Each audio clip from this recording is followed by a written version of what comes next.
precioso fruto da terra, até receber as primeiras e as últimas chuvas. Sejam também vocês pacientes e fortaleçam o seu coração, pois a vinda do Senhor está próxima. Então Tiago continua falando da vinda de Jesus. E agora ele dá um exemplo que todo mundo entende. Por quê? Naquela época todo mundo cultivava a terra. Eu quero convidar vocês a abrir a Bíblia de vocês na segunda epístola de Pedro, no capítulo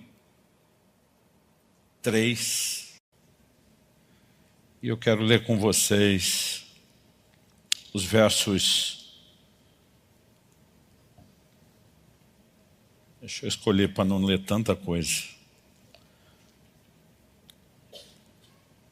Vamos começar no verso 9 e nós vamos até o 14.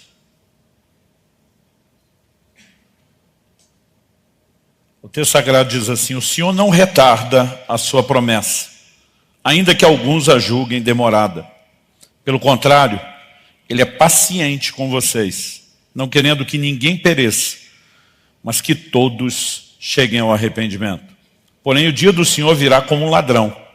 Naquele dia os céus passarão com grande estrondo e os elementos se desfarão pelo fogo. Também a terra e as obras que nela existem desaparecerão.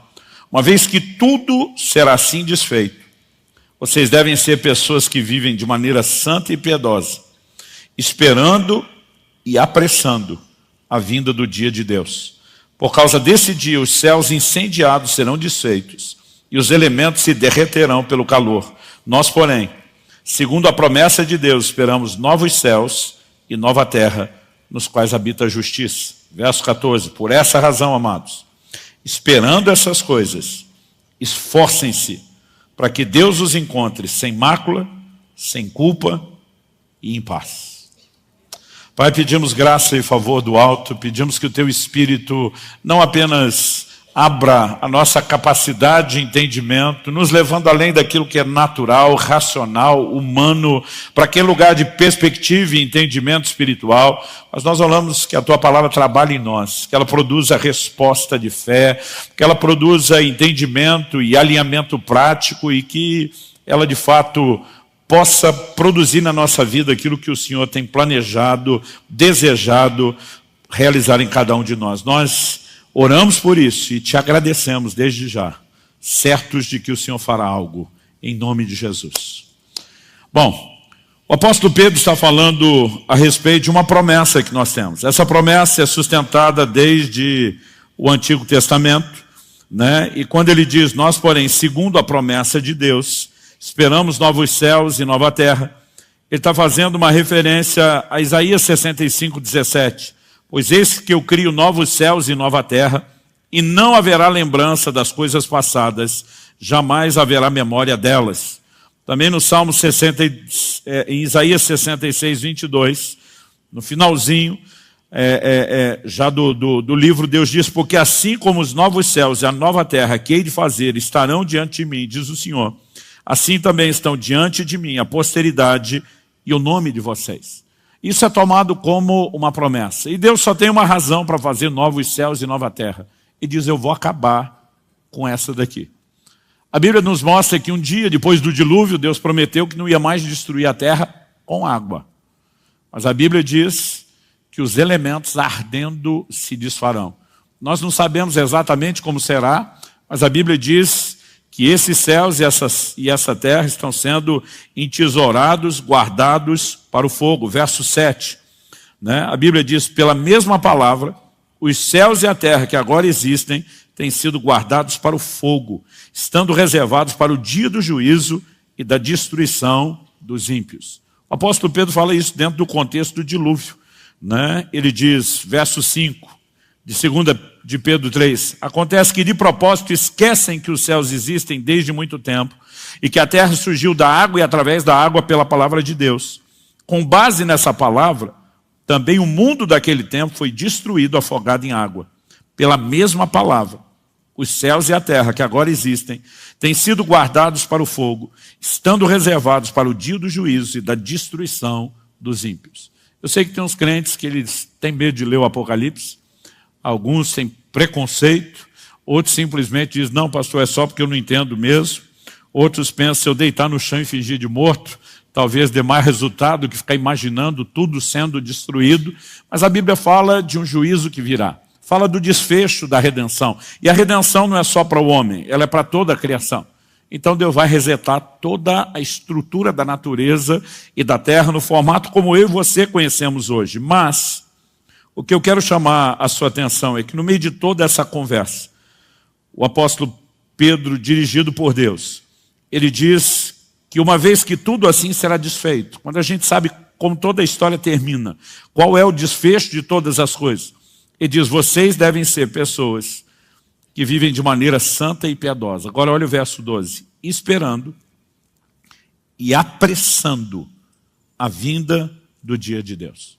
Você pode repetir isso comigo? Diga, esperando e apressando a vinda do dia de Deus.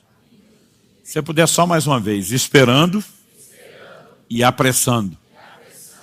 Pastor, qual é a diferença? Bom, a espera é a expectativa que tem que haver em cada um de nós, porque tudo aquilo que Deus falou vai se cumprir. Em Jeremias 1,12 ele diz, eu, Senhor, velo sobre a minha palavra para fazê-la cumprir. Não há a menor chance de que algo que Deus tenha dito não se cumpra. Aliás, as coisas não apenas vão se cumprir porque ele falou. O Deus que é atemporal e já conhece tudo aquilo que vai acontecer, inclusive o que ele mesmo se propôs a executar, ele pode falar dessas coisas também antecipadamente. Né? A gente não precisa pensar só em termos de causa e consequência, porque ele diz que faria, vai acontecer. Ele muitas vezes já fala antes o que aos olhos e a percepção dele está feito e realizado. Mas o que me chama a atenção é que, de alguma forma, eu e você somos chamados a ser não apenas espectadores, esperando que tudo aconteça. O texto diz que nós podemos esperar, mas nós podemos apressar a vinda do dia de Deus. A pergunta é, existe um dia determinado para que o Senhor volte, para que todas as coisas de fato sejam completadas? Muitas pessoas acreditam que existe um dia e hora determinado, porque Jesus, no Evangelho de Mateus, diz, daquele dia e hora, ninguém sabe, nem os anjos no céu, nem o Filho, a não ser o Pai. Então a turma pensa, já está agendado o dia e a hora. Na verdade, o Deus presciente sabe exatamente qual será o dia e a hora. Isso não significa que ele agendou o dia e a hora. Porque se a Bíblia diz que nós podemos apressar, não pode ser que tenha uma data que está fixa e que ela não muda. Jesus disse que os dias da vinda do Filho do Homem seriam semelhantes aos dias de Noé. Então vamos lá. Quando é que o dilúvio veio? Quando a arca estava pronta. Quando é que o Senhor volta? Quando a arca estiver pronta. E se eu e você nos apressarmos em prepará-la, nós podemos apressar o dia da vinda. Se nós nos atrasarmos em prepará-la, nós podemos viver o processo inverso. Em vez de apressar, nós podemos adiar. Então, há um entendimento do que eu e você precisamos ter sobre qual é o nosso papel. Quando falamos da vinda de Jesus, é apenas esperar? É apenas suspirar, como diz o livro do Apocalipse, o Espírito e a noiva dizem, vem. Aliás, essa expressão maranata do aramaico, que significa Nosso Senhor vem, ela era muito usada pela igreja. E nós precisamos entender que essa expectativa da igreja não colocava a igreja como muitos se comportam hoje, ou como outros acusam quem espera a vinda de Jesus, acusam injustamente, né? Como se a gente não tivesse compromisso com o trabalho. Existe uma linha de pensamento entre muitas pessoas, até porque alguns crentes deram motivo para isso, de que a coisa funciona mais ou menos assim. O crente que está falando da vinda de Jesus é porque desistiu de tudo, está esperando Deus fazer. Isso não é o conceito bíblico. Deus nunca disse que a gente deveria só esperar. Ele disse que a gente deveria apressar. Então a gente tem participação e não deveríamos ser só espectadores. Aliás, eu costumo dizer que quem realmente entende o que é a vinda do Senhor e como cooperar com Ele, normalmente diferente do que dizem, são os crentes que trabalham. O apóstolo Paulo que diz, nossa pátria está nos céus, de onde aguardamos um Salvador. Ele não usava a expectativa da vinda do Senhor para sentar de forma passiva esperando. Ele diz, eu trabalhei mais do que todos os apóstolos. Quem realmente entende, sabe que tem que interagir, ele vai apressar. A pergunta é como podemos fazer isso? Como podemos apressar a vinda do dia de Deus? Eu acredito que algumas coisas que nós precisamos entender. A própria disposição de pregar o Evangelho, né, de expandir o reino de Deus, o que só acontece por meio da pregação, levando as pessoas à conversão, é parte do processo. Mas nós precisamos entender o que é que nós precisamos fazer também no ambiente espiritual para cooperar com a vinda do Senhor. E algo que Deus tem trazido ao meu coração, eu já toquei nesse assunto apenas de uma forma superficial, como um de 3 tópicos de uma mensagem que eu preguei 1 ano e meio atrás aqui. Aliás, eu fiz uma promessa, eu tenho cumprido essa promessa. Prometi aqui à igreja 2 coisas. Falei, primeiro, vocês vão me ver jejuar como nunca viram antes. Segundo, eu vou perturbar vocês com o assunto. Né? Porque eu acredito que não diz respeito apenas à instrução. A gente precisa provocar fé, a gente precisa provocar resposta. E, obviamente, por meio do ensino da palavra, nós podemos chegar a esse lugar de entendimento. Então, eu quero que você vá comigo para o Evangelho de Lucas, no capítulo 5. E que a gente possa ler junto aí, a partir do verso 33 até o 35.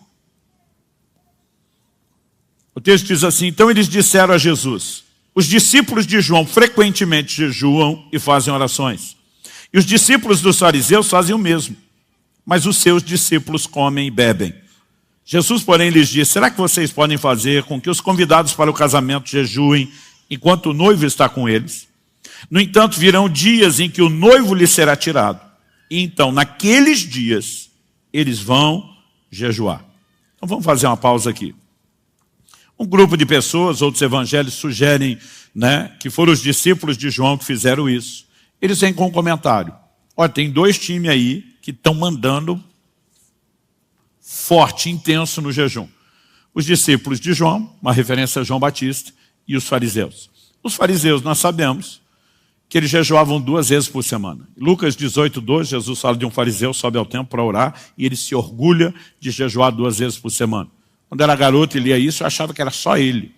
Quando você vai estudar história, a tradição mostra que os fariseus jejuavam às segundas e às quintas-feiras. Então isso era parte de um movimento coletivo.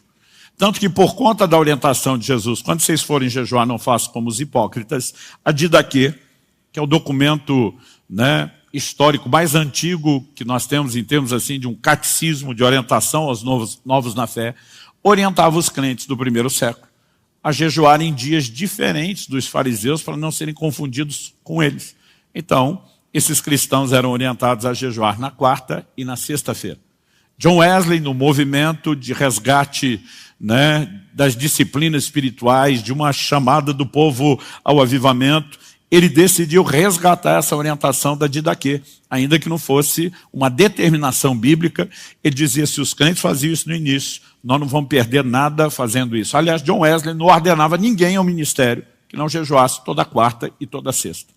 Né? Ele simplesmente dizia, eu me recuso a estabelecer no ministério ou reconhecer como um pregador alguém que não jejue esses 2 dias por semana. Então, nós temos 2 grupos que eram intensos no jejum. Eu não sei se os discípulos de João, porque era um movimento historicamente falando mais recente que dos fariseus, se eles não jejuavam ainda mais para aparecer em primeiro lugar. Mas alguém chega para Jesus e diz, ó, esses 2 times, os caras jejuam para caramba, mas seus discípulos comem e bebem. Eu lembro de um médico uma vez falando isso para minha mãe. Falou, olha, vocês crentes não fumam, não bebem, mas come. Comem, que é um negócio fora do comum e da curva. Qual o propósito de um comentário desse que fizeram a Jesus? Então você imagina alguém se dirigindo a um pai ou uma mãe, dizendo, olha, os filhos de fulano são a bênção. Os filhos de Beltrano são comportados. Os filhos de Cicrano conhecem limite. Mas os seus, por trás desse mais os seus, a pessoa não está só criticando o comportamento dos filhos, mas está responsabilizando os pais. Né? E a culpa é de vocês que não se posicionam. Então, naquela cultura, atacar o discípulo já era atacar o mestre, mas fazer isso diretamente ao mestre era uma forma de responsabilizar. É o Senhor que não está ensinando eles a jejuar. E é nesse momento que Jesus dá uma resposta que para mim ela é clara e indiscutível, no sentido de colocar o jejum como uma prática da nova aliança. Eu vejo muita gente falando, isso é coisa do Antigo Testamento, isso é coisa da lei, né? Mas Jesus diz, olha, os convidados para o casamento não podem jejuar enquanto o noivo está presente. Dias virão em que o noivo será tirado.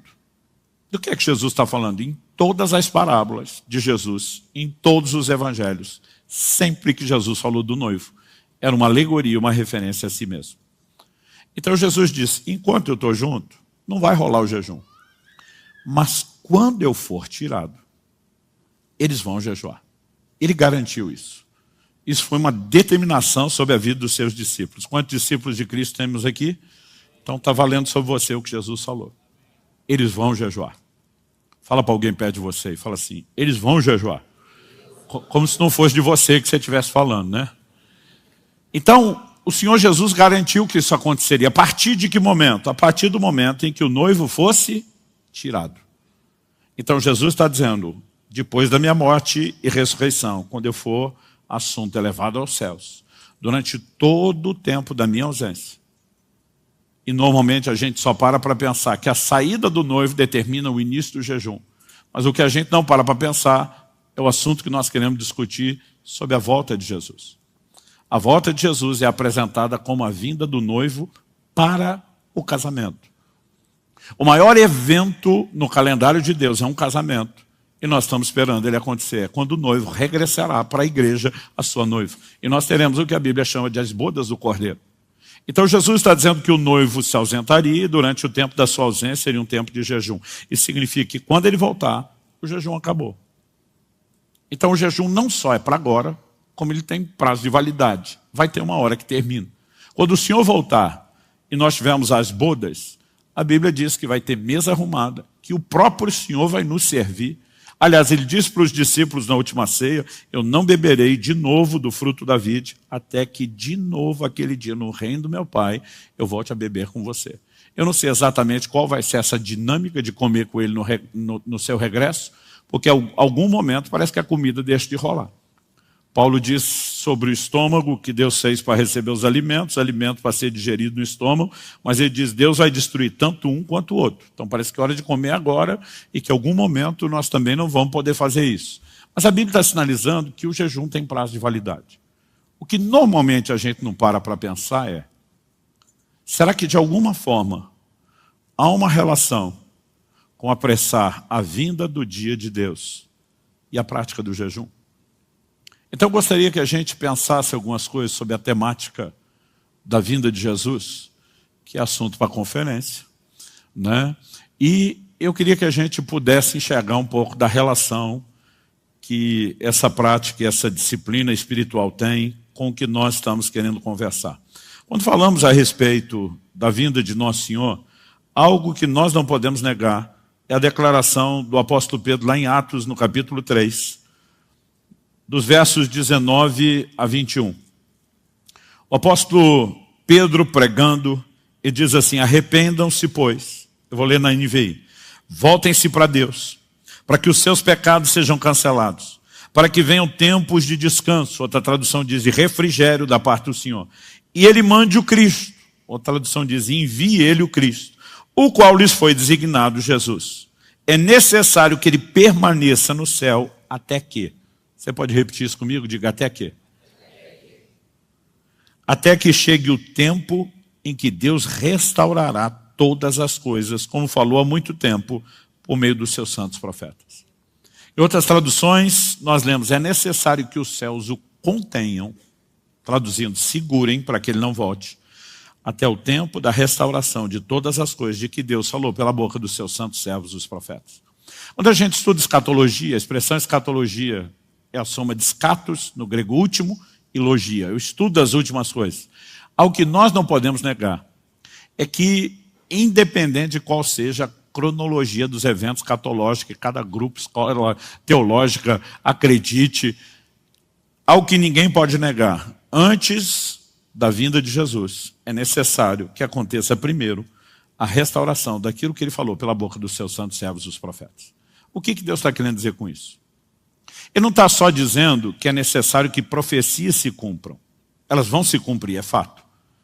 Mas ele está falando de algo específico. Ele fala da restauração do que foi dito pela boca dos profetas.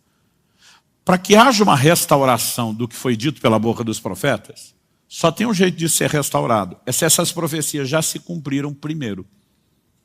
Então ele não está falando só de todas as profecias que faltam ser cumpridas, mas ele está falando de um leque menor, reduzido de profecias, que um dia já se cumpriram, mas elas terão cumprimento replicado antes que Nosso Senhor regresse. Então isso é uma lógica assim inquestionável, independente de qual seja. Aí tem o grupo lá que crê que Jesus vem antes da tribulação, que vem no meio, que vem depois. O que não pode ter é quem acredita que ele não venha, porque a Bíblia é muito clara sobre seu regresso. Não importa a escola teológica, escatológica, não dá para negar. A Bíblia diz, convém que os céus o segurem, ele vai permanecer lá, até que chegue o tempo da restauração do que Deus falou pela boca dos seus servos, os profetas. Entre as profecias que Deus já disse por boca dos seus profetas e que terão cumprimento replicado, nós temos uma que é indiscutível. Em Joel, no capítulo 2, no verso 28, nós vemos Deus dizendo, e acontecerá depois, que derramarei do meu espírito sobre toda a carne. Vossos filhos e vossas filhas profetizarão, vossos jovens terão visões, sonharão os vossos velhos, até sobre os servos e as servas derramarei do meu espírito naqueles dias e profetizarão. Interessante que quando Joel fala isso, ele está falando de um monte de coisa que aconteceria, aconteceu para a sua geração. Mas quando chega no verso 28, ele diz assim, e acontecerá depois. O que significa acontecerá depois? A gente pode imaginar, Deus está apresentando alguns requisitos que têm que ser preenchidos, e como consequência do preenchimento dos requisitos, nós teremos o resultado. Mas ele também pode estar dizendo, ainda que os requisitos sejam preenchidos, não vai acontecer agora. Vai acontecer depois. A pergunta é, qual das duas coisas Joel estava falando? Particularmente, eu creio que foram as duas. Tinham requisitos e tinha uma sinalização de tempo. E a Bíblia é indiscutível sobre isso. Né? O assunto é indiscutível. Por quê? Quando você olha para os dias de Joel, Deus agiu, Deus interviu, né? Deus moveu. Em Joel, no capítulo 2, no verso 18, diz, o Senhor se compadeceu do seu povo, mas quais foram os requisitos que Deus estabeleceu? Os mesmos que pavimentam a chegada de todo avivamento na Bíblia e na história. Deus sempre chama o povo ao arrependimento, à consagração, à santificação, à oração, ao jejum. Em Joel, no capítulo 2, você vê Deus dizendo no verso 12, ainda assim, agora mesmo, diz o Senhor, convertam-se a mim de todo o coração, com jejuns, com choro, com pranto, rasguem o coração e não as roupas, convertam-se ao Senhor, seu Deus. E aí ele fala que Deus é bondoso, é compassivo, é tardio em irar, ele muda de ideia quanto ao mal, porque eles estavam debaixo de juízo anunciado. E aí, verso 15, ele diz, toquem a trombeta em Sião, proclamem um santo jejum, convoquem uma reunião solene, reúnam o povo, santifiquem a congregação, congreguem anciãos, reúnam as crianças e os que mamam no peito, que o noivo saia do seu quarto, a noiva dos seus aposentos, que os sacerdotes, ministros do Senhor, chorem entre o pórtico e o altar e orem. Poupa o teu povo, ó Senhor, não faça da tua herança um objeto de deboche e de zombaria entre as nações. E foi nesse ambiente que o verso 18 diz, então o Senhor teve grande amor pela sua terra e se compadeceu do seu povo. Qual foi o nível de compaixão oferecido quando eles se voltaram para Deus de todo o coração, em arrependimento, santificação, consagração, oração, jejum? O verso 19 diz, o Senhor respondeu ao seu povo, eis que lhes envio o cereal, o vinho e o azeite, e vocês ficarão satisfeitos. Verso 23, ele diz, filhos de Sião, alegrem-se, exultem no Senhor seu Deus, porque Ele lhes dará as chuvas em justa medida. Fará descer, como no passado, as primeiras e as últimas chuvas.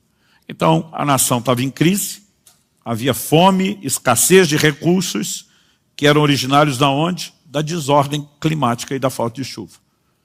Mas Deus diz, eu vou restaurar. Resultado, 24, as eiras se encherão de trigo, os lagares transbordarão de vinho e de azeite, restituirei os anos que foram consumidos pelos gafanhotos. 26, vocês terão comida em abundância e ficarão satisfeitos. 27, vocês saberão que eu estou no meio de Israel e que eu sou o Senhor, o Deus de vocês e que não há outro. E aí chega o 28 e ele diz, e acontecerá depois, que derramarei do meu espírito. A pergunta é, isso aconteceu na geração de Joel? Não. Não há nenhum registro desse nível de derramar do Espírito Santo. E não só não há o registro de que isso não aconteceu nos dias de Joel, como em Atos no capítulo 2, no dia de Pentecostes. O apóstolo Pedro se levanta para uma multidão atônita, que não só está vendo um povo falar em línguas, mas a Bíblia diz, os ouviam falar na sua própria língua das grandezas de Deus. E esse povo está lá atônito com tudo que está acontecendo. E Pedro diz, gente, esses homens não estão bêbados, como vocês estão pensando. Ele diz, é 9 horas da manhã. Mesmo se fosse a turma do porre, não tinha dado tempo dele chegar nesse nível. Ele diz, mas isso é o que foi dito pelo profeta Joel. E agora nós temos um registro da Bíblia dizendo, aquilo que foi prometido lá está acontecendo aqui. E aí Pedro diz que o depois de Joel, não só Joel está dizendo, não é no nosso tempo, na nossa geração, mas Pedro está dizendo, o depois do profeta Joel cumpriu agora. Mas a pergunta é, então cumpriu e acabou? Não. Pedro levanta e ele faz uma releitura da profecia de Joel. Ele está falando pelo Espírito. O registro do livro de Atos foi feito pelo Espírito Santo. E Joel nunca falou, acontecerá nos últimos dias. Joel disse, acontecerá depois. Não é agora, é lá na frente. Pedro se levanta e na hora de citar Joel, ele cita toda a profecia de cor, ipsis literis. Mas ele começa dizendo, e acontecerá nos últimos dias, diz Deus, que derramarei do meu Espírito sobre toda a carne. O que significa últimos dias? Ele está dizendo, esse negócio cumpriu aqui, mas não para aqui. Vai cumprir de novo, antes do fim de todas as coisas. Como sabemos que, além da fala de Pedro, essa profecia foi jogada para ter um novo cumprimento no tempo do fim? Porque ela tem alguns sinais que não aconteceram no dia de Pentecostes. Em Joel, no capítulo 2, nos versos 30 e 31, a Bíblia diz, mostrarei prodígios no céu e na terra, sangue, fogo e colunas de fumaça. O sol se transformará em trevas e a lua em sangue, antes que venha o grande e terrível dia do Senhor. A pergunta é, no dia de Pentecostes, o sol se transformou em trevas e a lua em sangue? Não. A Bíblia não registra nada disso. Mas o que a Bíblia diz é que por ocasião da vinda de Jesus, esses sinais vão acontecer. Mateus 24, 29, palavras do próprio Jesus. Logo em seguida a tribulação daqueles dias, o sol escurecerá e a lua não dará sua claridade. As estrelas cairão do firmamento e os poderes dos céus serão abalados. E então aparecerá no céu o sinal do Filho do Homem.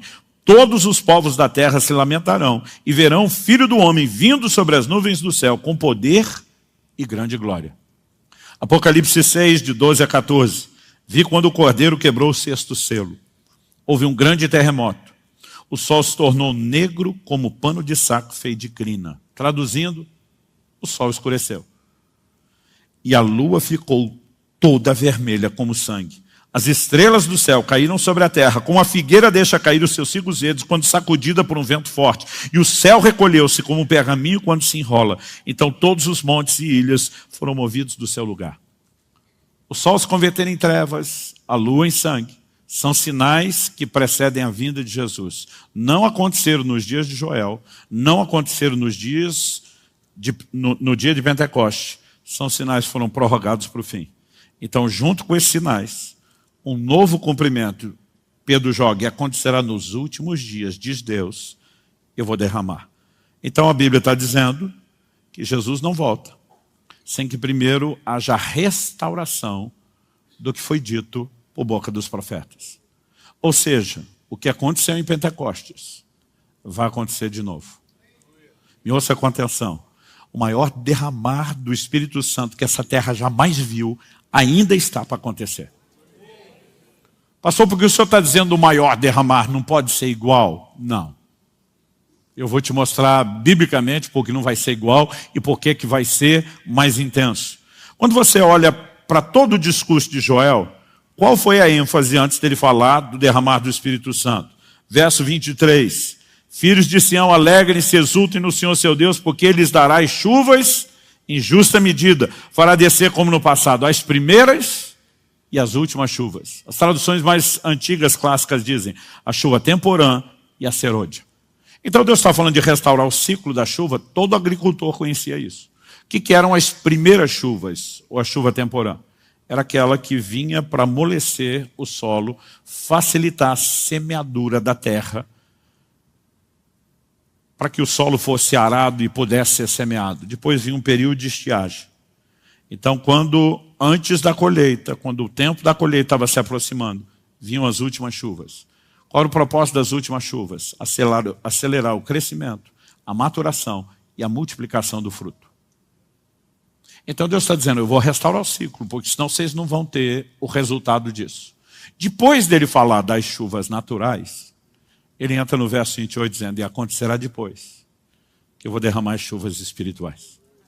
Ele está estabelecendo um paralelo entre um nível de chuva e outro. E quando falamos da vinda do Senhor, já que se aguarda um grande derramar do Espírito, o que é que eu e você precisamos levar em conta? É porque a Bíblia vai amarrando esses assuntos entre si na sua revelação o tempo todo. Tiago capítulo 5, versos 7 e 8, diz assim, portanto, irmãos, sejam pacientes até a vinda do Senhor. Por que Tiago está pedindo paciência? Talvez a mensagem mais pregada para os crentes, desde o início da primeira geração, era o regresso do Senhor. Por ocasião da vinda de Jesus, nós vamos ter o clímax da redenção. Então essa era a mensagem mais pregada. Agora, isso era tão intenso, e todo mundo, porque desde a primeira geração, Deus quis que a gente vivesse na iminência do seu regresso. Ele volta a qualquer momento. Então vamos viver alerta, em estado de prontidão. Isso não significa desistir da vida. Assim como está preparado para a morte, não significa que você fez plano para morrer e não tem plano para viver. Mas ele dizia, tem que estar pronto. Esse povo foi tão incendiado por isso que eles começaram a ir a extremos. Se você pegar a segunda epístola de Paulo aos Tessalonicenses, quando ele diz, quem não trabalha não coma, Paulo está dizendo, aliás, ele faz várias correções, ele diz, quanto à vinda do Senhor, a nossa reunião com ele, isso não vai acontecer sem que primeiro tenha esse evento. Ele diz, tem gente aí no meio de vocês dizendo que Jesus já veio. E tem gente que não está querendo trabalhar, porque diz, ele vai voltar mesmo. Eu sou parte de uma geração que na década de 80, virando para o início de 90, eu ouvia tanto falar da vinda de Jesus, como hoje não se fala. Nossos cânticos, as pregações, as mensagens, era um negócio assim, a gente ficava o tempo todo, Jesus está voltando, Jesus está voltando, Jesus está voltando. Eu lembro dos adolescentes da igreja. A gente dizia assim, estudar para quê? Jesus está voltando. Trabalhar para quê? Jesus está voltando. O que a gente queria era casar. Então a gente dizia, Maranata, vem Jesus, mas depois do nosso casamento. Como fosse possível casar sem estudar e trabalhar. E esse tipo de mentalidade já tocou a igreja. E eles tiveram que ser repreendidos. Mas aí o tempo foi passando e eles migraram para o outro extremo. Que é o que o apóstolo Pedro fala lá em 2 de Pedro, no capítulo 3. Eu li dos versos 9 ao 14, depois a gente voltou um pouco ali, os 5, 6 e os 7. Mas no verso 4 ele diz que as pessoas estavam zombando da vinda do Senhor. Dizendo, tudo está como no início.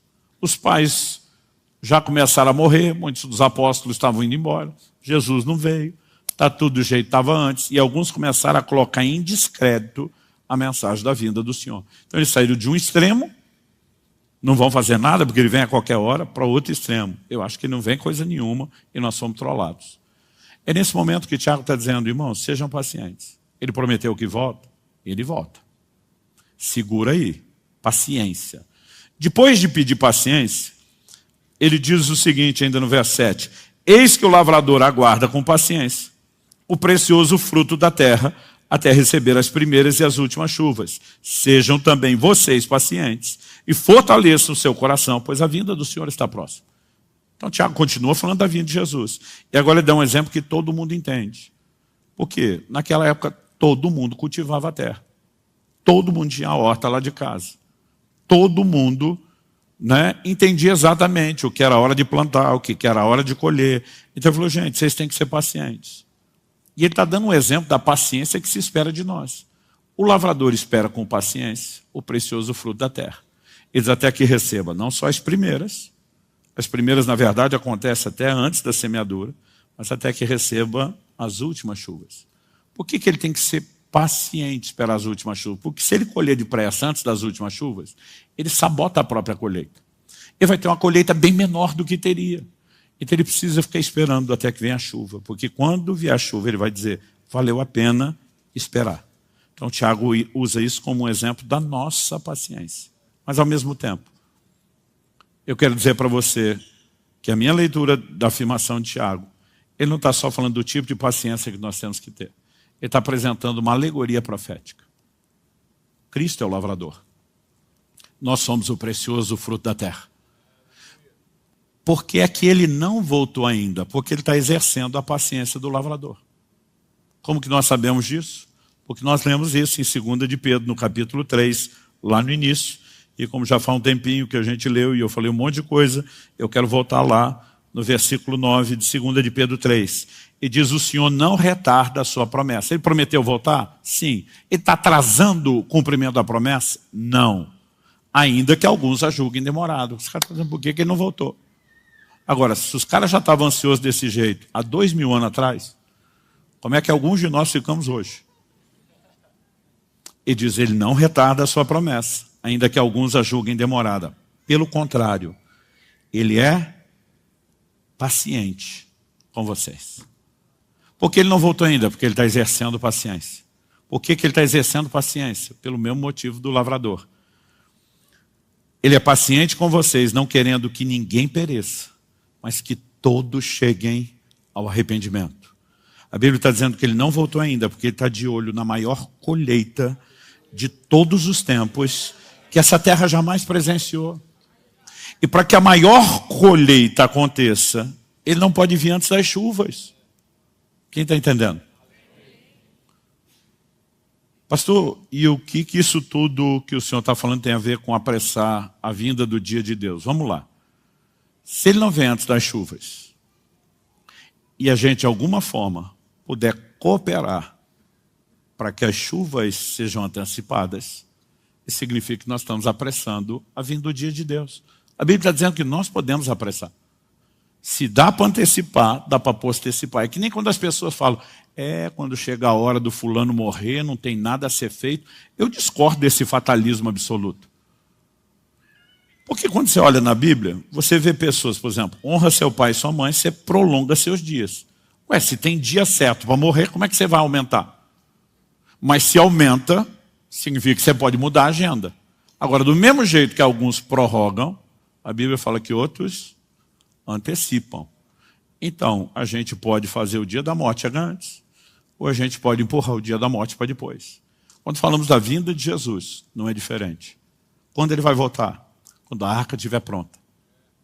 Então nós podemos apressar o dia da vinda dele, não só trabalhando na arca, pregando o evangelho, mas se de alguma forma nós podemos participar e interferir na vinda dessas chuvas, que são o fator determinante para a maior colheita, que é o grande motivo da paciência dele, então a gente precisa entender como é que nós fazemos isso. E aí você volta lá na profecia de Joel, e você percebe que nos dias de Joel, para a parte que se cumpriu naquele dia, entre os requisitos que eram inegociáveis, Deus fala de arrependimento, santificação, de oração, está tudo lá. Mas Deus disse: vocês têm que jejuar. Volte-se a mim com jejuns. Proclamem um santo jejum. Então tudo que Deus fez na geração de Joel, quando ele teve compaixão, não excluiu, não se limitava só ao jejum, mas não excluiu. Agora o tempo passou, parte da profecia de Joel foi empurrada lá para frente, a gente sabe que vai se cumprir no dia de Pentecoste.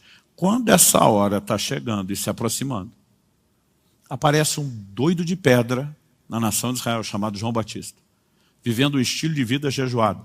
A Bíblia diz que ele se alimentava só de mel e gafanhotos. Pensa na dieta top.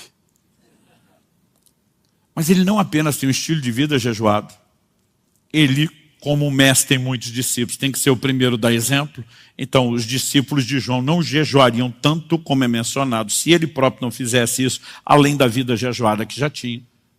Mas no dia que João Batista, que é chamado na Escritura de o precursor de Cristo, no dia que ele passa o bastão, no batismo de Jesus, dizendo: eis o Cordeiro de Deus, que tira o pecado do mundo. Uma voz audível da parte de Deus, foi ouvida por todo mundo que estava lá. Esse é meu filho amado, em quem me comprazo.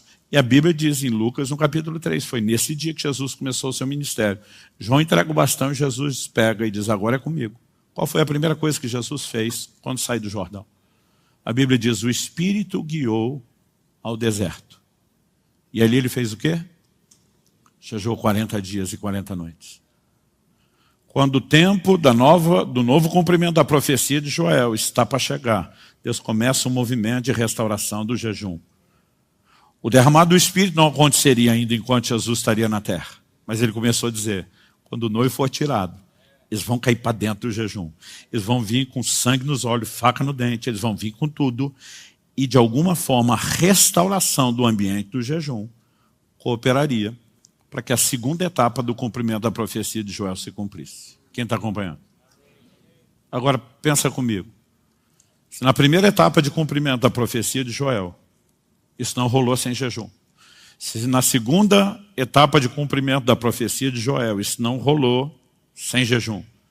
A pergunta é, enquanto estamos aguardando a restauração ou o novo cumprimento do que foi dito pela boca dos profetas para que ele volte, você acha mesmo que isso vai acontecer sem jejum? Eu e você precisamos entender que além do impacto que o jejum produz sobre nós enquanto indivíduos, na mortificação da carne, no despertar sensibilidade para com Deus, na sensibilidade à ação do Espírito, na exposição e ativação do sobrenatural, a pergunta que a gente deveria fazer é, qual o impacto coletivo que uma grande mobilização de jejum pode produzir? E uma das coisas que Deus tem falado comigo, porque eu tenho alguns amigos que são crentes de verdade, não é que não são não. Mas o cara fala assim, subirá, nós estamos com medo. Tu está ficando fanático com esse negócio. Eu falei, fanático por quê? Os caras jejum de 40 dias. Eu falei, eu não sou o único, tem um monte de gente fazendo. Aí um falou para mim, 2 por ano, quanto você conhece? Eu falei, aí diminuiu um pouco a lista. Mas eu nunca vi uma mobilização de jejum como a que nós estamos vivendo. O jejum sempre foi parte, ao longo da história, somado à oração, sua irmã gêmea, de uma preparação para os moveres de Deus. Você sabe onde as maiores igrejas do mundo se estabeleceram e concentraram? Nos últimos anos, nas últimas décadas. Coreia do Sul. Eu não conheci nenhum lugar no planeta onde os crentes orassem e jejuassem, como os sul-coreanos. Em 2009 eu estava numa série de pregações no Japão, e Kelly e eu conseguimos escapar no meio de 2 semanas de agenda. Nós tiramos 2 dias, pegamos um voo, 2h30, fomos para Seul, fomos para a Coreia do Sul. Queríamos conhecer a montanha de oração da igreja do pastor Yong Cho, que era a maior igreja do mundo. Chegou a ter mais de 1 milhão de membros. Não estamos falando de uma denominação, gente. Estamos falando de uma igreja. Então, para você ter uma ideia, eles tinham um prédio para 10 mil pessoas, que não dava para nada. Eles construíram uma estrutura anexa de 6 andares, onde botavam mais 10 mil por andar para assistir o culto em circuito fechado de televisão, hoje a gente chamaria de telão, e eles botavam 70 mil pessoas por culto, e tinha 7 cultos no domingo. Quanta gente eles conseguiam reunir? 490 mil. Os crentes velhos eram proibidos de ir na igreja, para os novos poderem ir. Você consegue imaginar a logística de trânsito no dia de culto em volta da igreja? A maior parte da polícia estava lá só para mobilizar e coordenar o trânsito. Era um negócio insano.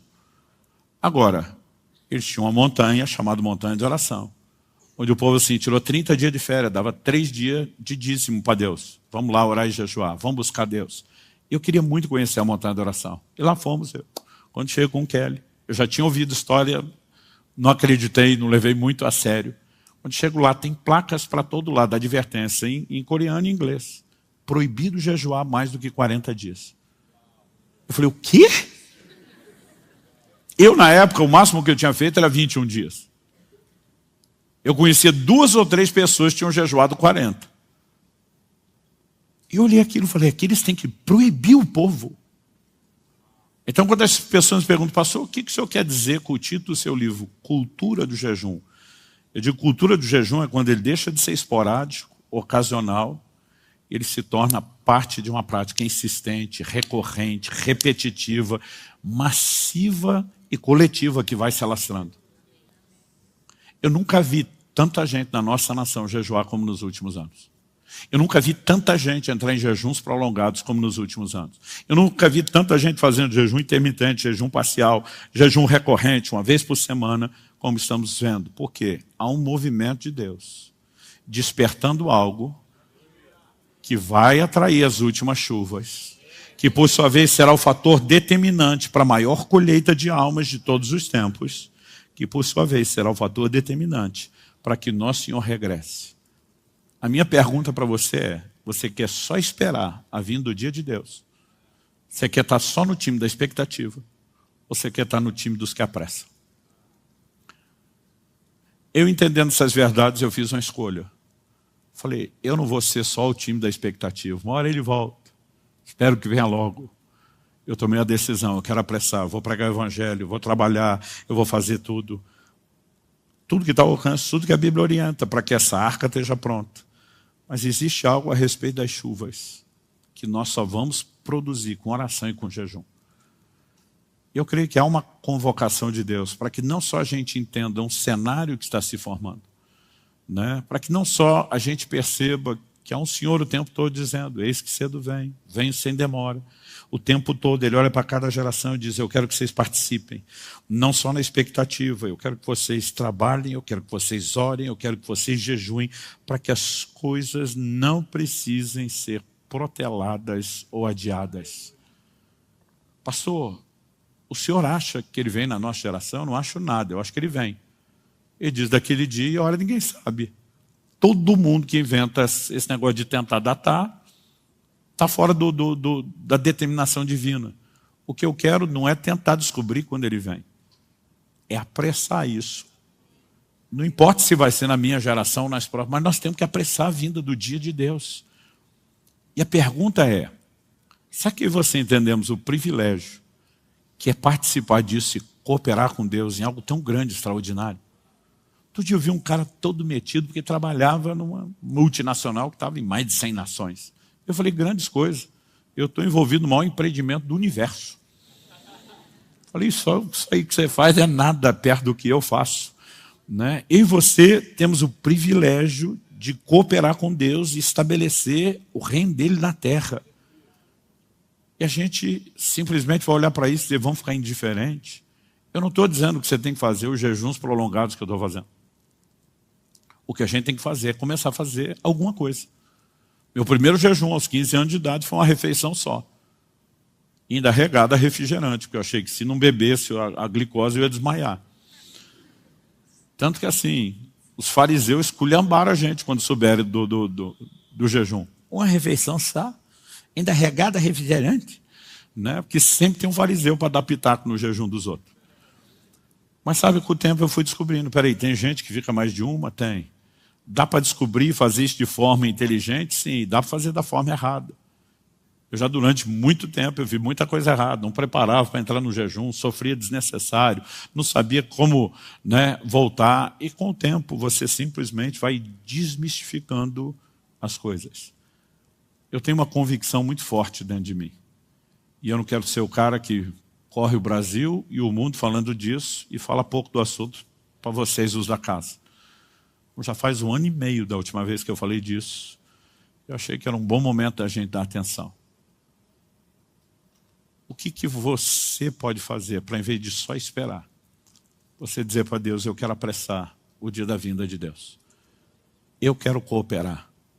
Então existe todo um processo de santificação, de oração, de intercessão. E como eu falei, é um combo, não é uma coisa só. Então nós nem podemos achar que é só o jejum, mas nós nem podemos excluir o jejum do pacote.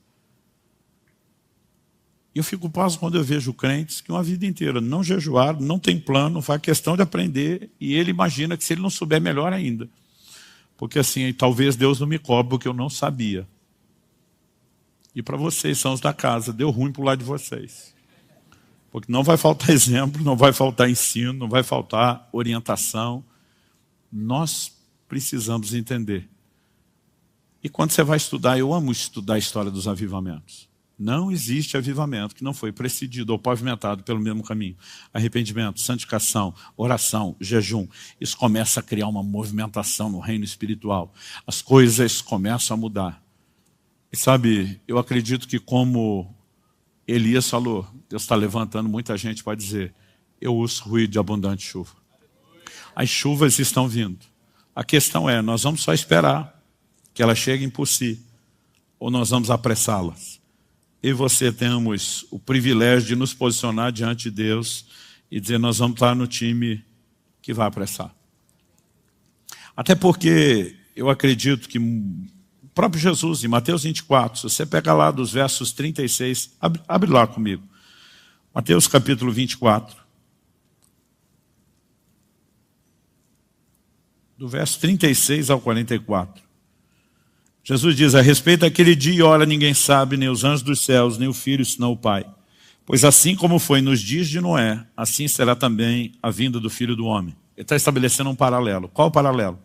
Pois assim como nos dias anteriores ao dilúvio, comiam e bebiam, casavam e davam-se em casamento, até o dia em que Noé entrou na arca, e não o perceberam, até que veio o dilúvio e os levou a todos. Assim será também a vinda do Filho do Homem. Então 2 estarão no campo, um será levado, o outro será deixado. 2 mulheres estarão trabalhando no moinho, uma será levada, a outra será deixada. Portanto, vigiem, porque vocês não sabem em que dia virá o Senhor de vocês. Porém, considere isso. Se o pai de família soubesse a que hora viria o ladrão, vigiaria e não deixaria que sua casa fosse arrombada. Por isso, estejam também vocês preparados, porque o Filho do Homem virá a hora em que vocês menos esperam. Para ser a hora em que a gente menos espera, não ache você que todo mundo vai estar percebendo, entendendo, dizer, uau, a hora está chegando. Falou, a maioria vai estar adormecido. Vai estar sem percepção espiritual. Por quê? Porque diz, como foi nos dias de Noé. Comiam, bebiam, casavam, davam em casamento. Deus está dizendo que é errado comer e beber? Não. Deus está dizendo que é errado casar e dar em casamento? Não, porque isso foi ideia dele. O problema do povo nos dias de Noé não era meramente comer e beber, casar e dar em casamento. Era valorizar tanto essa dimensão de prazer natural, que não é necessariamente pecaminoso, que eles não perceberam o que Deus estava falando, fazendo, e perderam o bonde, como diriam os antigos. Jesus diz, do jeito que foi lá, será no tempo do fim. Ele diz, vai estar muita gente entretida com comida, bebida e até aquela festinha de avivamento que Deus permitiu que os casais tenham em casa. Quando Paulo escreve aos Coríntios, ele mostra que essa é uma área que tem que estar ativa na vida do casal cristão, casado. Vamos explicar. Ultimamente a gente tem que falar casal, casado, do jeito bíblico, que é o homem, que é a mulher, que é só com o mesmo, que não troca. Enfim, tem quase que pregar tudo de novo o que é o casamento. Mas o apóstolo Paulo diz que a única razão, ele diz, não se privem um ao outro, está falando do momento de intimidade física. A única razão para os dois dar uma pausa nisso, ele diz, é quando eles de comum acordo decidem se dedicar à oração. O que é que Paulo está dizendo? Que quando eles estão vivendo o romance, a festa, o avivamento, não pode orar? Não, ele está dizendo que aqui a oração é mediana. Mas se você quiser entrar no lugar profundo, às vezes você tem que desligar prazeres inferiores para entrar na percepção de prazeres superiores. Existe algo nos aguardando num lugar em Deus, numa dimensão, que é mais prazeroso do que qualquer outra coisa. Eu lembro de um dia que eu estava numa mesa com alguns irmãos, eu tinha pregado, a turma sentou para comer, eu já estava mais de um mês em jejum, e alguém falou, pastor, vá para o hotel. Eu falei, eu já não estou comendo, eu posso pelo menos ter comunhão com vocês. Vocês vão continuar falando de Bíblia, do mover de Deus, dos testemunhos, eu quero estar junto. Ah, tudo bem.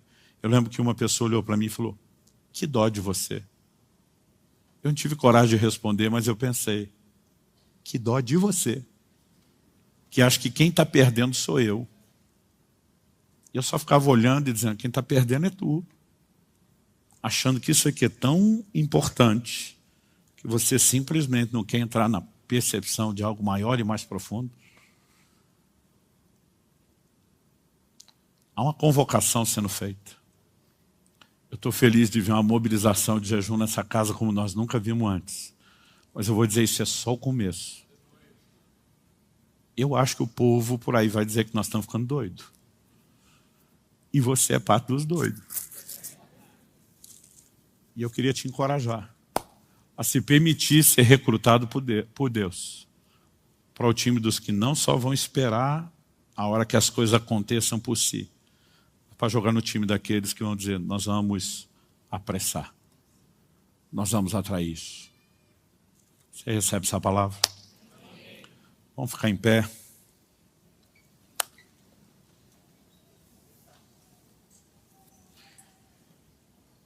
Eu queria que você pudesse fazer uma pergunta, não apenas a si mesmo, mas ao Espírito Santo. Deus, o que o Senhor espera de mim? É lógico que quem nunca jejuou deveria começar dando um passo de cada vez e não tentar pular já para o último degrau da escada. Um dia desse alguém falou, pastor, o que é a sua recomendação para quem quer jejuar 40 dias? Eu falei, primeiro, ter muito treino antes. Segundo, eu falei, eu não faço isso sem acompanhamento médico. Terceiro, que deveria ter sido colocado em primeiro, a direção do Espírito Santo. Eu não acho que todo mundo vai ser chamado para jejuns tão prolongados. Mas eu acho que muito mais gente do que nós imaginamos vai entrar nesse tipo de coisa. Alguém falou, mas depois de vários jejuns, o senhor ainda precisa do acompanhamento médico? Eu falei, preciso. Não é para proteger só a minha saúde. Eu falei, para me proteger de doido que nem vocês, que quer fazer tudo errado e pode criar situações complicadas. O maior perigo não é um jejum prolongado, é a volta. Eu tenho um pastor amigo, ele fez 21 dias na água, voltou comendo churrasco. Podia ter morrido, gente, é sério. Podia ter tido uma congestão e morrido. Então, assim, tem hora que a gente simplesmente nem entendeu a dinâmica e o funcionamento e quer dar uns pulos doidos sem saber como faz. Eu não quero que você pense em algo tão assustador. Apesar que o que a gente está tentando provar, ultimamente, é que o jejum não é algo tão impossível como a maioria das pessoas acredita. As pessoas me perguntam, pastor, o senhor tem fome? Eu digo, não tenho fome. E se tiver fome quando está jejuando, você provavelmente fez alguma coisa errada. Porque seu corpo tem um funcionamento muito curioso. A energia que movimenta seu corpo, ela vem da glicose, carboidrato que você come. Se parar de... não precisa nem jejuar, parou de comer carboidrato, vai faltar energia. Aí seu corpo vira uma chave e vai buscar uma fonte alternativa, glicogênio, que é a glicose que você comeu antes, mas não consumiu ela toda, armazenado no músculo e principalmente no fígado. Esse seu estoque acaba em no máximo 3 dias. Tem uns que acaba bem rapidinho, principalmente com exercício. Ou seja, em no máximo 3 dias, quando acabar a fonte alternativa, não está entrando glicose, não tem mais glicogênio, o corpo vira outra chave de adaptação e sobrevivência. Ele vai queimar reserva de gordura.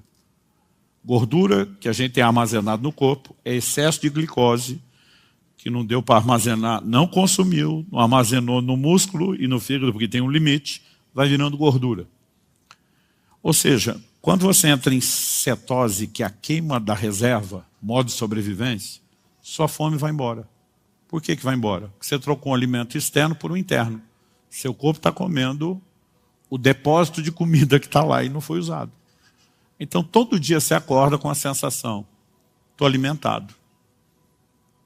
Quando a Bíblia diz que Jesus teve fome no final de 40 dias, isso significa o quê?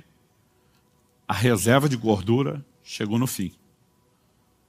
O que me faz acreditar que Jesus era assim, ó, fit, magrinho. O tanto que andava, alimentação saudável, uma época que não tinha poluição, não comiam nada industrializado. Porque eu já fiz 6 de 40 dias. Eu nunca tive fome. Porque aqui tem reserva, meu amigo. Tá? Que esse último eu terminei com 9% de gordura no corpo. Mas pastor Marcelo, que nos acompanhou, com 6. Agora nós tivemos um que a gente estava assim, o médico monitorando ele. Não vou entregar o nome para todo mundo chamar de magrelo.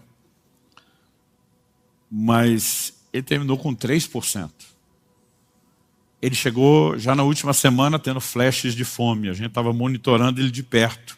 Por quê? Quando a fome vem, é porque a reserva de gordura acabou, vai começar a estado de inanição, consumo tecido vivo. Aí é preocupante. Até chegar lá, você sabia qual é o recorde mundial de jejum? Está no Guinness Book de 1971. Um escocês jejuou 382 dias, mais de um ano. Tá certo, começou com mais de 200 quilos.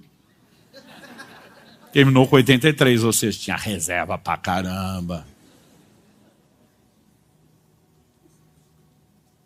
E eu não estou falando dessas coisas para você programar jejuar um ano. O cara, quando voltou a comer, ele nem lembrava mais o gosto da comida, mais de um ano sem comer. O que eu estou dizendo é que, humanamente falando, não é tão impossível. E se nós ainda tivermos uma direção de Deus, sabedoria, entendimento, orientação, gente, nós podemos encarar um dia, 2 dias, 3 dias. A partir do 3º dia, eu sempre digo que a pessoa tem que ter um pouco de prática e cuidado. Mas se você também aprender algumas coisas, você pode sofrer bem menos.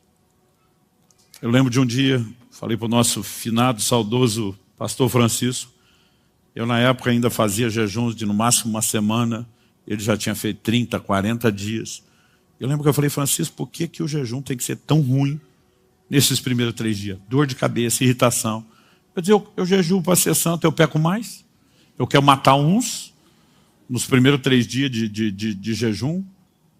Eu lembro que ele olhou para mim e falou assim, se já não tem a sabedoria de se alimentar direito, podia no mínimo ter a inteligência de desintoxicantes do jejum. Eu falei, como é que é? Ele falou, todo esse sofrimento que vocês passam é por causa das coisas erradas que come. Faz uma limpeza antes. O sofrimento do jejum é a limpeza do corpo. Quanto mais você sofre, mais indício. Outro dia eu falei, não, pastor, eu desisti de jejuar porque eu sofro muito. Eu digo para as pessoas, quanto mais você sofre, essa é a maior prova de que você precisa jejuar pela sua saúde, para limpar o corpo. Um dia desse eu estava com um pastor, e ele falou assim, todo mundo reclamando dos primeiros 3 dias, que é difícil. Ele falou, eu nunca passei o que vocês estão passando, nunca senti mal para jejuar. Ele falou isso, falou impossível. Eu falei, possível, mas só tem uma explicação. Eu falei, você jejua pelo menos um dia por semana. Ele olhou para mim e falou assim, há 34 anos. Ele vai mantendo o corpo dele limpo, passando pelo processo de limpeza, desintoxicação o tempo todo. Você pode começar com jejum intermitente. Jejum intermitente, jejum interrompe, jejum interrompe. Você vai tendo janelas. Eu, por exemplo, no dia a dia, não tem nada a ver com o propósito com Deus. Eu tento me obrigar pelo menos 12 horas, de um dia para o outro, no mínimo, ficar sem comer e dar descanso para o intestino. Mas no ano passado, do dia 1º, eu contei isso, do dia 1º de janeiro até 14 de setembro. Eu não contei depois. No ano passado, eu jantei 7 vezes. Porque normalmente eu almoço entre meio-dia e 1, vou comer numa janela de 6 horas até 18 ou 19, depois 18 horas sem comida. Não é nem 24 horas, mas se você faz isso com frequência, seu corpo está limpo. Então assim, eu paro de comer a qualquer hora e já não tenho dor de cabeça. Mas ainda assim tem cuidado que você pode tomar. Então você pode começar a dizer, cara, eu vou começar com 12 horas, eu vou subir depois para 14, para 16, para 18. Depois de fazer isso com uma certa frequência, eu vou tentar 24 horas. Esses dias alguém falou, pastor, o que o senhor acha do jejum de 24 horas? Eu falei, gente, não tem o que achar. Esse é o tipo de coisa que a gente tem que fazer até com mais regularidade. Os prolongados é que não. Mas à medida que a gente vai aprendendo e entendendo o que é que Deus quer, para onde Ele me chamou, e a gente consegue corresponder com aquilo que é esperado de nós, isso basta. Eu conheço gente que nunca fez jejuns prolongados, mas jejua com frequência, com regularidade. Então assim, o como você vai atender, Jesus não definiu a periodicidade, de quanto tempo, Ele não definiu a duração do jejum, e nem o tipo. Tem até jejum parcial. Significa o quê? Que você pode tirar um grupo alimentar e ficar com outro. Alguém pode fazer lá um jejum. Não, eu não estou comendo, mas eu vou tomar um caldo de legumes, não vou ficar totalmente sem nada, mas vou me privar de muita coisa. Você tem N possibilidades. O importante é que você descubra o que é que Deus quer de você. E para isso você vai ter que no mínimo pensar e orar a respeito. Agora eu sonho com esse dia, onde nós vamos ter uma mobilização sem precedentes. Eu ando por aí, pelas nações, sabe o que o povo diz para a gente? Ele diz, vocês brasileiros, são dos poucos que a gente conhece, que está almoçando já está planejando a janta. Está jantando já está planejando a comida. Ele falou assim, vocês respiram comida, é algo emocional. Eu falei, deve ser. Porque eu achava que o resto do mundo era que nem a gente. E é frustrante ver que eles não são. Mas de repente você começa a perceber, isso não precisa ser o centro de tudo. Outro dia alguém falou, pastor, mas 2 por ano. Eu falei, eu tenho o resto da vida para comer. Eu estou dando 2 pausas maiores. Eu tenho o resto do ano para comer. Pai, a tua palavra foi compartilhada e eu oro que essa conversa seja esclarecedora não só no nível da mente. Se o Senhor não vivificar a palavra, terá sido só uma aula escatológica ou talvez fisiológica sobre o jejum. E nós precisamos mais do que isso. Eu oro por um sopro de Deus nessa casa. Eu oro por um sopro de Deus na vida dessa moçada. Eu oro por um sopro do Senhor na vida dos pastores e líderes que estão conosco aqui hoje. Eu oro por um despertamento sem precedentes para o jejum. Para que nós possamos não apenas esperar, mas apressar a vinda do dia de Deus. Eu oro pela capacidade de não nos tornarmos indiferentes, como foi nos dias de Noé. Mas pelo contrário, entrarmos no lugar de percepção, de sensibilidade ao Senhor, à sua voz, ao seu mover. Pai, nós temos gente em diferentes estágios da fé, de maturidade da vida cristã e do ministério. E não dá para nivelar todo mundo aqui. Mas eu oro que cada um consiga entender aonde o Senhor quer levá-lo. E a minha oração é que cada um, ao entender isso, possa corresponder. Que haja disposição de aprender, que haja disposição de intensificar, de crescer numa prática que talvez hoje seja ocasional ou quase nula. Nós oramos que essa história possa ser mudada. E nós oramos que o Senhor nos dê a graça de não só promover esse entendimento e prática em outros lugares, mas de viver intensamente isso como casa, como igreja local. Nós oramos em nome de Jesus. Fale com Deus por um instante.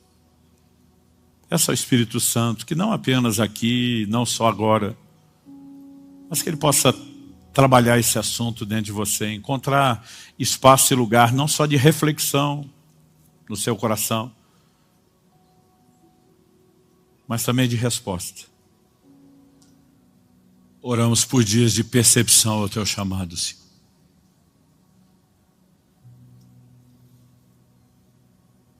Clamamos por isso em nome de Jesus.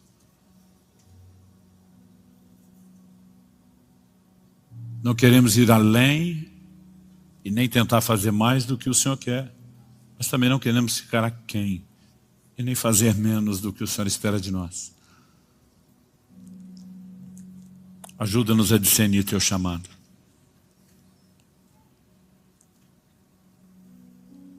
Nós oramos em nome de Jesus.